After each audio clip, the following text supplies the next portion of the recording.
അല്ല, അത് 2, 3 കാരണങ്ങളുണ്ട്. ഒന്നെന്ന് പറയുന്നത് ഇപ്പോൾ നമ്മൾ ഉപയോഗിക്കുന്ന വൈദ്യുതിയുടെ 80% താപോധിഷ്ഠിതമായ നിലയങ്ങളിൽ നിന്ന് വരുന്ന വൈദ്യുതിയാണ്. 2050 ലോക കരാറിൽ ഇന്ത്യ ഒപ്പിട്ട് വെച്ചിരിക്കുന്നത് 2050 നമ്മൾ എല്ലാ താപവൈദ്യുത നിലയങ്ങളും അടച്ചുള്ളൂ. അത് ഡെവലപ്ഡ് കൺട്രീസായ യൂറോപ്പിൽ, അമേരിക്ക മുതലായ സ്ഥലങ്ങളിലൊക്കെ ഓൾറെഡി ഇത് ക്ലോസ് ചെയ്ത് കഴിഞ്ഞു.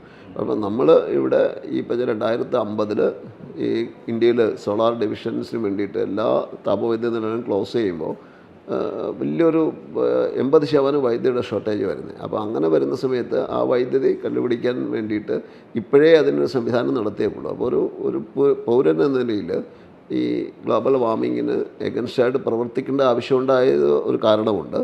അതുകൊണ്ട് തന്നെ ആ വിഷയത്തിൽ കുറച്ച് കൂടുതലായിട്ട് നന്നായിട്ട് എനിക്ക് വർഷങ്ങളായിട്ട് അറിയാവുന്നൊരു വിഷയമുണ്ട്. അത് മറ്റുള്ളവരെ പഠിപ്പിച്ചു കൊടുക്കുന്ന ഒരു താല്പര്യമുണ്ട്. അതുകൊണ്ടാണ് ഈ പ്രായത്തിൽ വീണ്ടും ബിസിനസ് എന്നുള്ള സീരിയസ് ആയിട്ട് വരാനുള്ള കാരണം അതുകൊണ്ട് തന്നെയാണ്. അത് ബിസിനസ് സാധ്യത മാത്രമല്ല, അത് ഒരു പൗരൻ എന്ന നിലയിൽ എൻ്റെ ഉത്തരവാദിത്വം കൂടിയാണ് എന്നുള്ള ബോധ്യം കൊണ്ടാണ്.